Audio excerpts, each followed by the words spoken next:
Bakit gano'n? Medyo marami tayo sa below, below benchmark yung speed. Kunyari, yari. Mahina net, sir. Okay, mahina net. Bakit? Ilan ba yung ating IDs? 3. Or sa PC ko talaga mahina. So, nakaka-catch up, natatapos yung tatlong mapa before mag-download yung isa? Loading, sir eh. Sige, okay lang. Baka sa internet mo, ikaw din yung may problema kanina sa black map, di ba? Yes, sir. Ako nga. Kaya Baka sa internet mo talaga. So, anyone else? Ano pa yung problema natin? Saan tayo nagkakaroon ng ano? Loading. Matagal yung download. Okay. Ano pa? Anyone Madaming else? pasak na mapa, sir. Sa pula. Mm-mm. Tapos yung green po, sir. Madami din dapat ayusin, sir. Labeler ka? Nag-label po.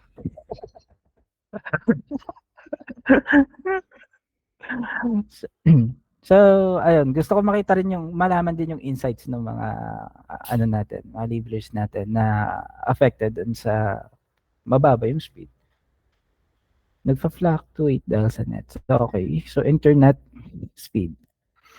So, actually guys, yung internet speed ninyo is hindi yan problema eh. Okay, it is not a factor para bumagal tayo. Bakit? Pag downloading pa lang yung task, actually hindi yan kokos sa atin or nag-add up sa ating work time. Okay?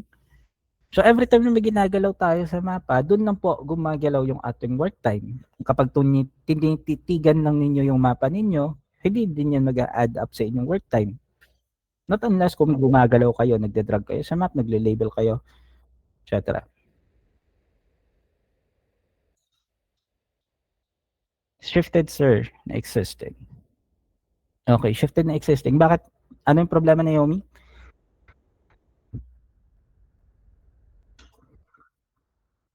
Tumatagal sa pag-adjust or pag-fix?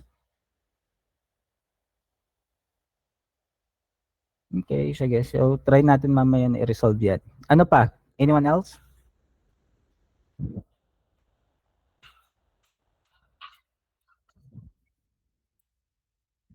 May mga kasama pa ba ako dito? Anyone else? Na sa tingin nyo reason kung bakit bumabagal kayo?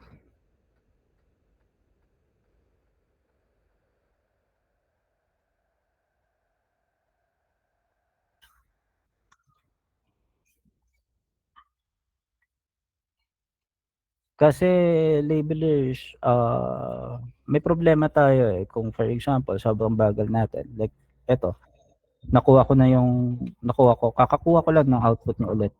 Okay. Nag-send din siguro sila ni Sir nyo Kevin ng mga output nyo, right?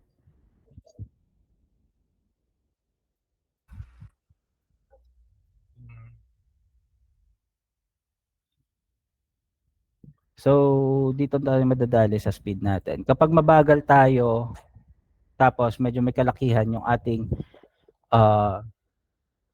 work time, ano mangyayari ngayon?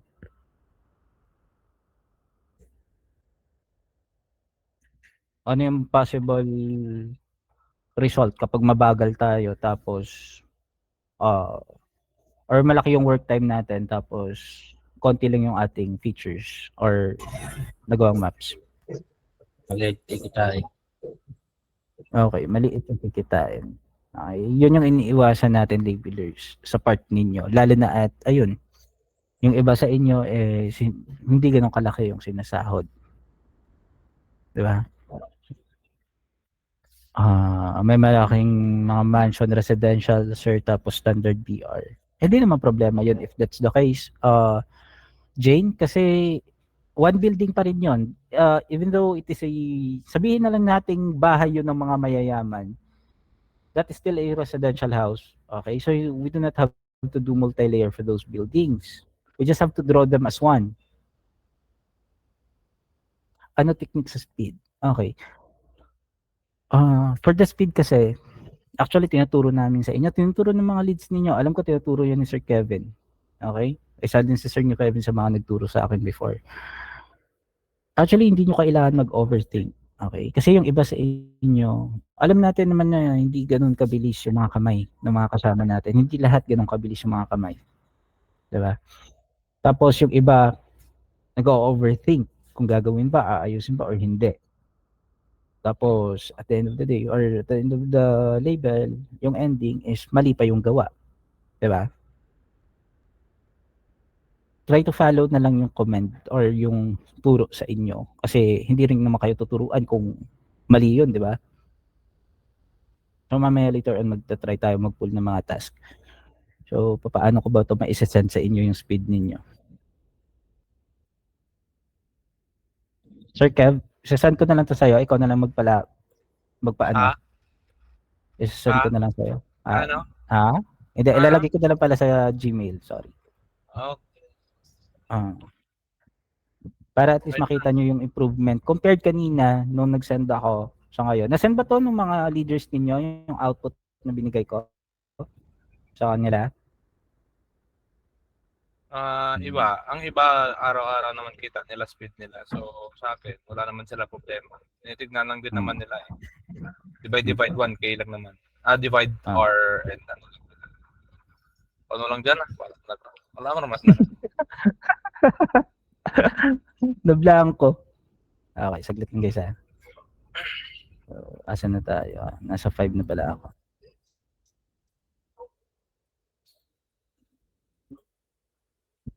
So, upload ko muna to. Share ko na lang din sa inyo.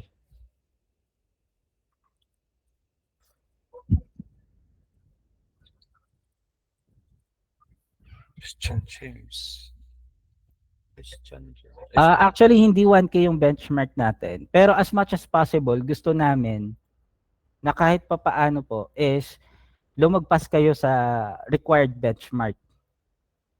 Okay? Actually, parang pinababa nga. Previously, parang sabi ni Sir Pelin, I'm not sure, sorry. Kasi medyo, nung nakaraan pa to na open yung tab mga nasa 800. Pagkakaalam ko, binabaan pa yung benchmark para sa tab na to. Kasi meron tayong mga errors, di ba? Right?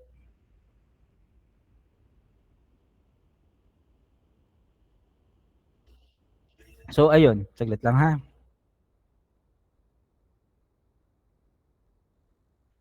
Okay, hold on naman. Oh, sige. Punta tayo sa live task.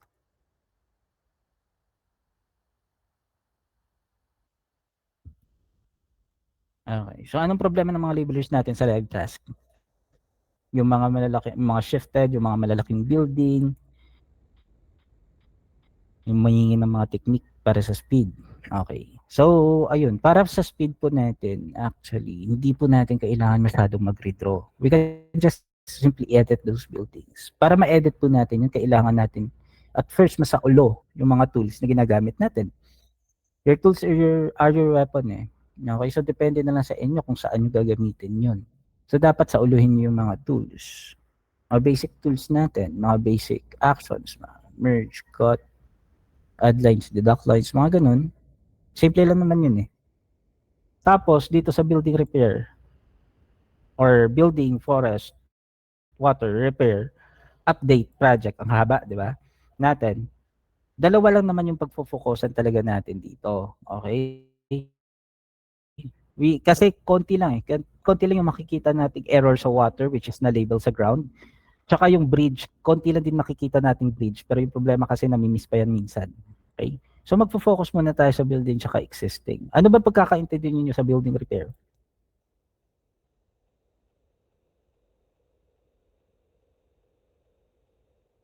Ano ba yung mga basic na kailangan gawin kapag building repair project?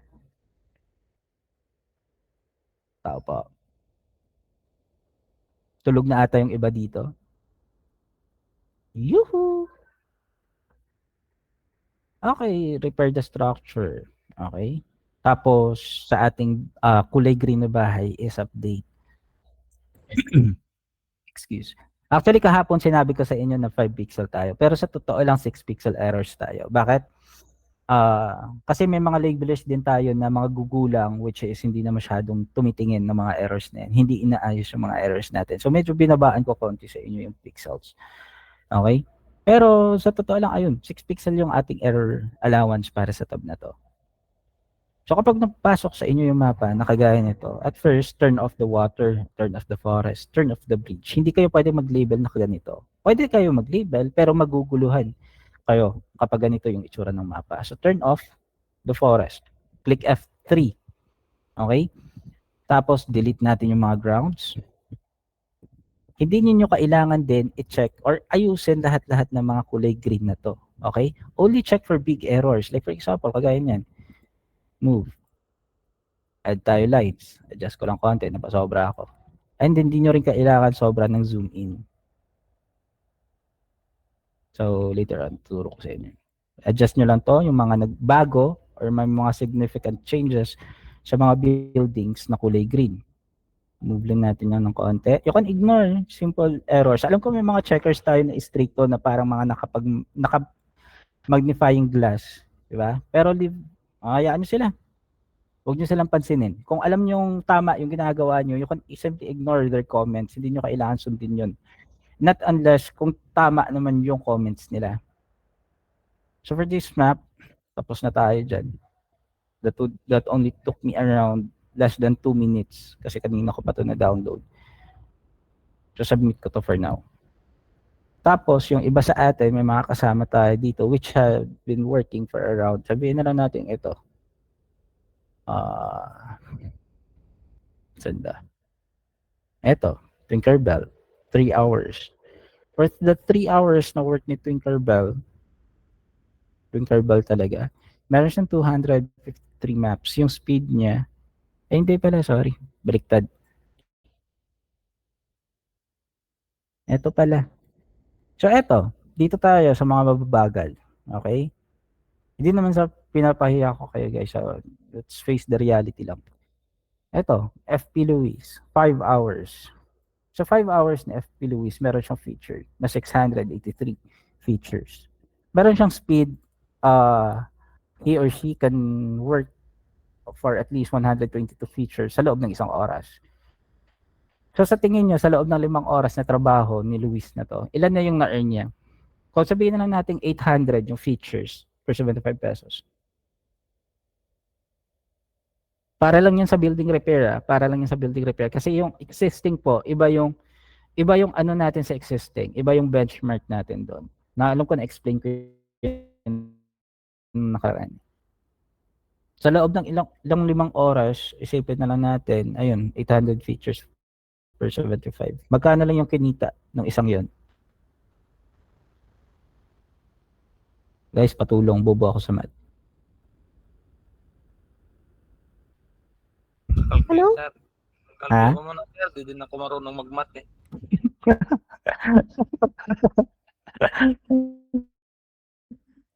Oh, ayan, may mga ano na sila. Anong 375? Paano naging 375? 8 pesos? 35? Kasi ganito lang yan Okay, ganito lang din yun guys Hindi pa siya umabot sa benchmark.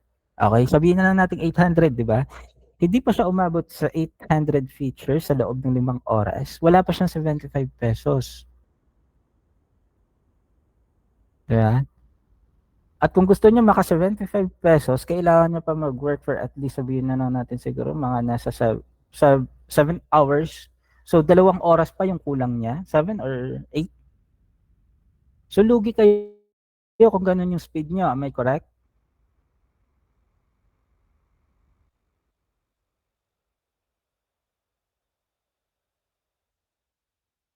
Not unless kung mabilis kayo. Hindi naman kailangan na sobrang bilis natin, guys. Yung sakto lang. Okay, kahit umabot lang tayo doon sa 75 pesos or 800 features para sa 75 pesos, goods na yun. Pero kapag na-exceed pa natin, much better. Okay, may makakasama tayo ditong labelers which is mas mabilis kumpara sa iba. Ito sa Tinkerbell pala, isa sa mga mabibilis. Baliktad.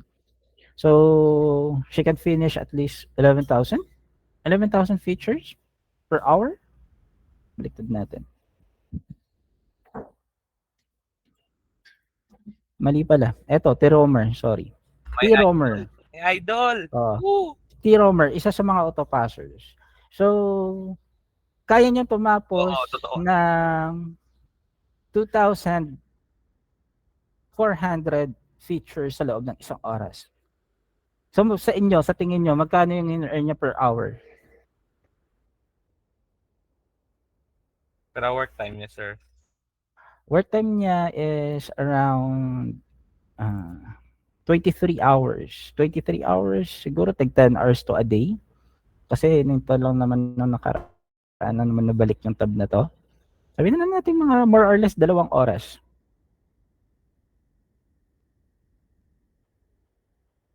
225 pesos per hour. Magkaiba yung mga estimation nyo. Bahala kayo dyan. Hindi yan sa inyo. Pero Avance, kung sa Avance, di ba? Kung ganun yung speed na mahahabol natin, Avance tayo kahit papaano.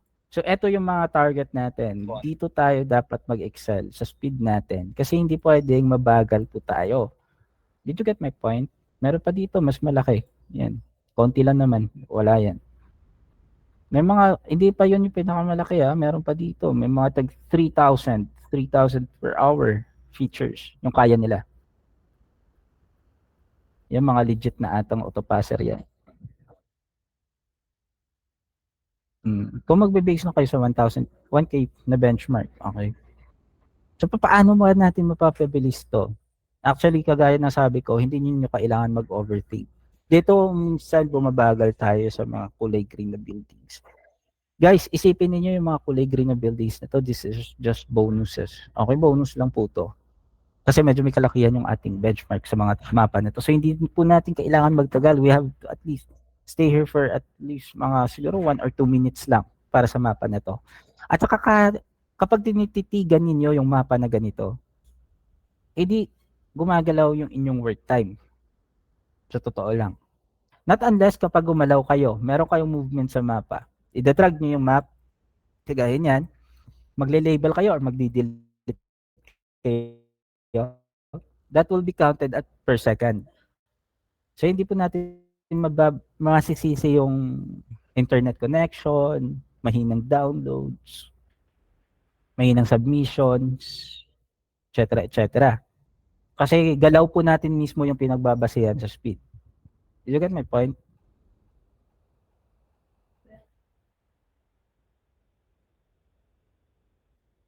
So ayun, yung pwede nating gawin is i-lessen ninyo yung movements ninyo guys. Okay? So first, kapag pumasok kayo sa mapa kagaya nito, okay, wait lang. Mag-pull muna tayo ng isang map. Kasi kanina pa to. Ayusin ko lang yung mga kulang.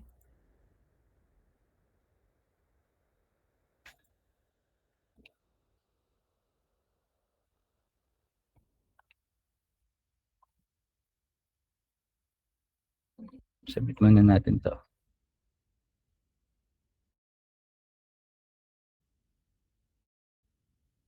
Ano to. Saglit lang ha. Pupull muna tayo ng bago.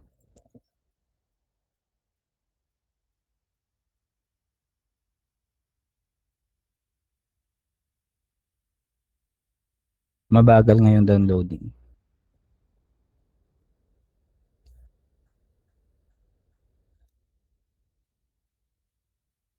Okay. So pagpasok sa inyo ng mapa kagaya nito, try to zoom in diretso sa mga buildings guys. Okay. Kasi maliit lang naman yung mask natin, di ba? Or working area natin. Ganyan lang, kahit ganyan lang. You do not have to zoom in too much. Kasi the more na mag-zoom in kayo, kagaya niyan, the more movement you will make sa map, the more work time na mag-accumulate sa inyo. Okay? Try to zoom in lang sa saktong size. Then click F3 if no problem sa tubig, bridge, and water. Click F3. And from there, you can fan out those errors. Mag-zoom in lang kayo kapag kailangan na. Understand? Kagaya nito, this is a ground. Pwede lang naman nating i-delete yan ng malayuan. Yung may mga errors na ganyan, may mga changes, pwede tayo mag-zoom in pero hindi ganun sobra kalaki. Para at least hindi na kayo magdagdag ng movement ninyo sa map. Adjust lang natin tong konti. Dagdag points. mas mabilis or mas maganda or mas madaling maghanap ng errors kung hindi kayo magzo-zoom in masyado. Alam ko, pero yung iba sa inyo baka may problema sa mata or something, try to adjust lang, okay? I-adjust na lang hanggat sa makakain nyo yung size ng inyong screen. Yan lang, move nyo lang yung mga errors na yan. Hindi nyo kailangan masyadong gumalaw sa mapa. The more na umiikot kayo sa mapa, the more na mag-accumulate yung inyong work time na mga useless na mga movements na din naman. Try to not do any unnecessary movements. Okay?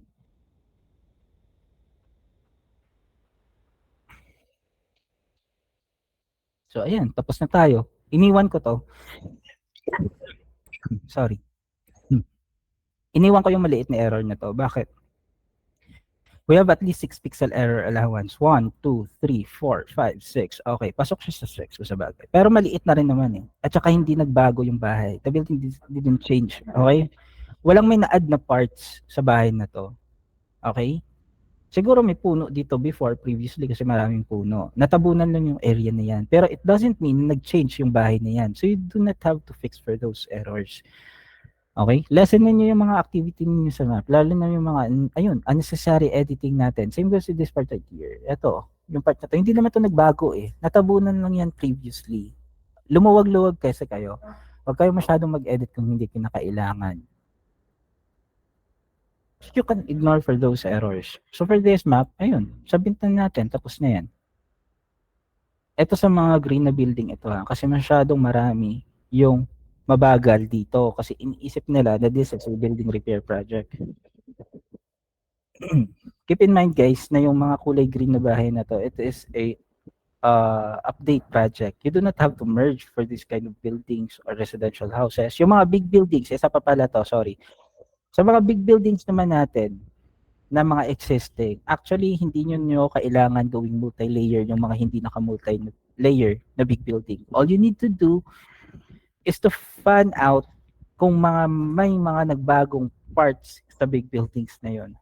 May mga nag-add na layers, may mga nag-add na extensions, pero you can ignore yung mga layers na nasa taas.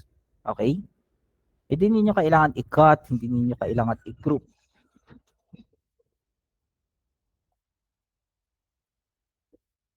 You understand guys? Para sa mga big buildings? So wala pa tayong nakukuha ngayong ganun. So magfo-focus muna tayo sa residential houses na to. So ayun.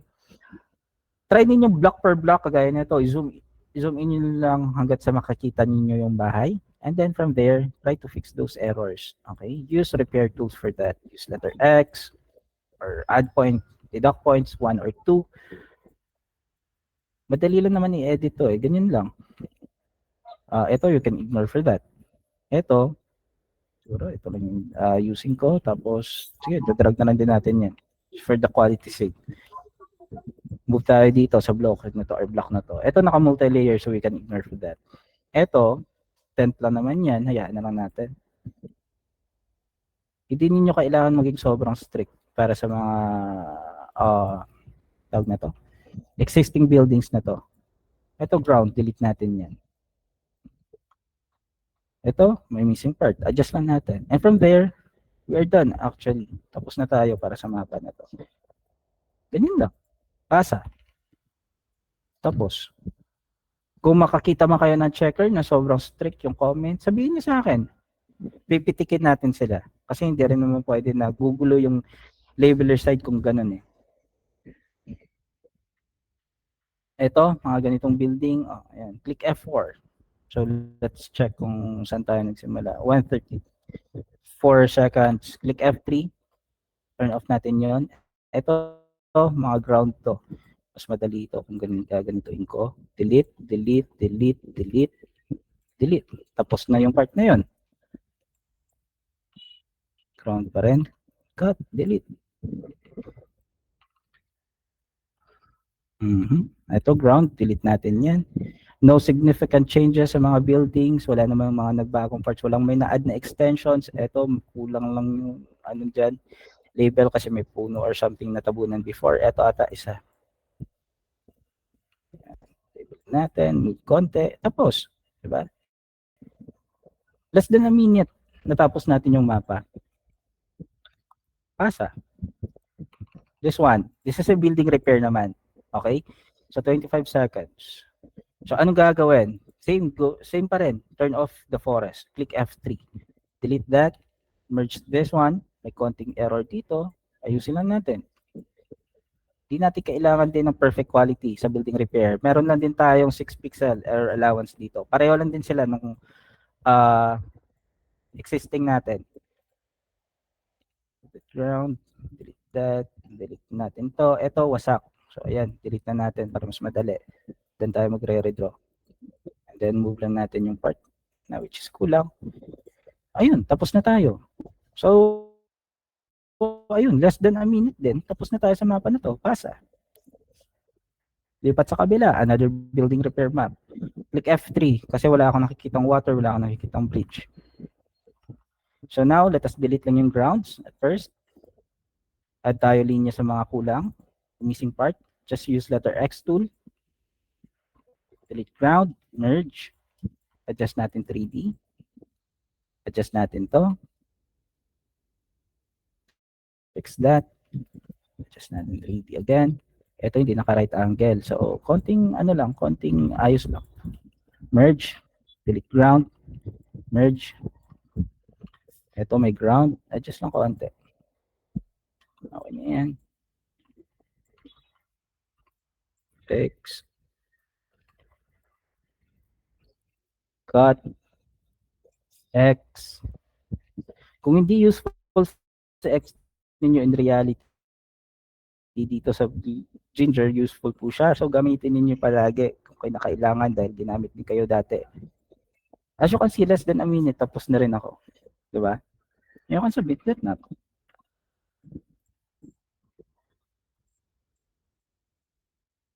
Ganun makabilis. So, any questions kung paano mag-label?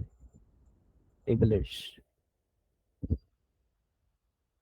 As you can see, less than a minute or more than a minute, tapos na ako sa isang mapa.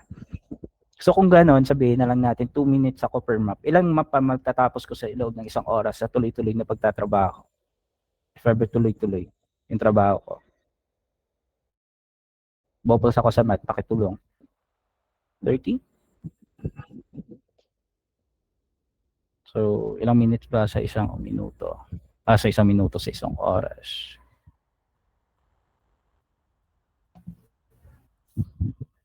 Sa loob ng isang oras, 30 maps? Are you correct? Ayun na, 60. Sabi niya.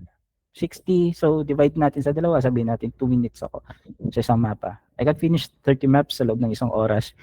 Pag nagtuloy-tuloy yun, kahit pa paano, makaka-income ako ng maganda, di ba? Pero yung alam ko yung iba sa inyo, kayang pampabilisin yun. Kasi ako nagwawalwal pa ako dito habang nagtatrabaho. Guys, try to repair those building. Huwag kayo masyadong mag-delete, redraw. Repair lang natin, konting merge. Kung wasak talaga yung mapa, ayun, kailangan natin i-redraw. Pero kung hindi lang din naman wasak, try to repair. Use repair tools. Kagaya nga nasabi ko kanina, di ba? Useful si X dito sa Glimmer. Kung hindi useful si X in reality, yung gumante, gamitin your points. Hindi maganda yung redraw tayo ng redraw kung pwede lang din naman nating ma-fix. So, any questions, labelers? Labelers. Yoo. May tanong kayo. Sino mga labeler dito na tig-iisa lang yung ID? Tigda dalawa.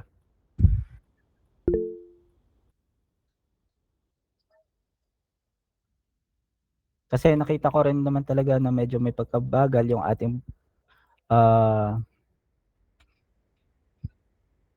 software. Dagdagan ko kayo ng ID, labelers kahit update sir, kaya siguro ganyan. Nag-update ba yung software? Oo, bago lang. Ngayon lang? Check Yeah. ko. Hindi, nagpa-update ako ng software para sa tawag nito. Para sa error. Hindi error ng sidewall Grouping? direction wrong. Okay. Yung grouping wrong hindi pa naayos.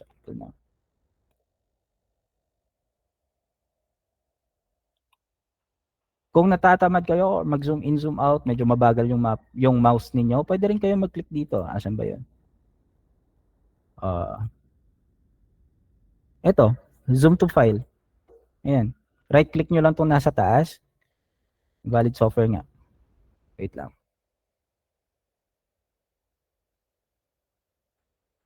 Start tayo.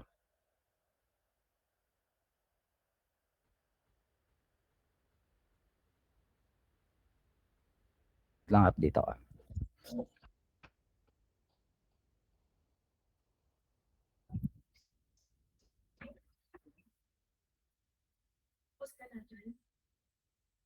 Tagal naman mag-update nito.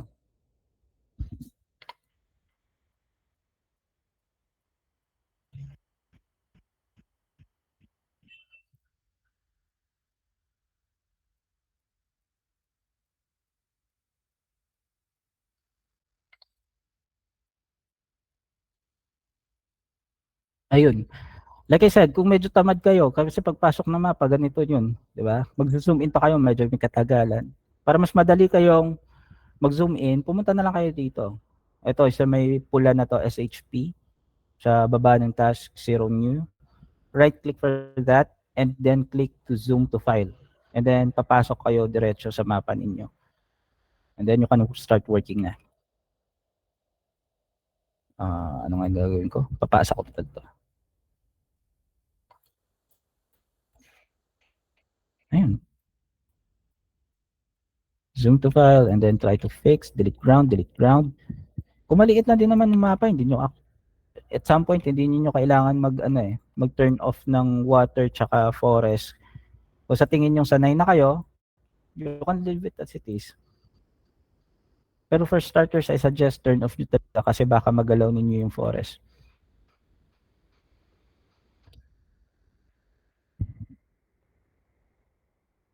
Any questions? Guys?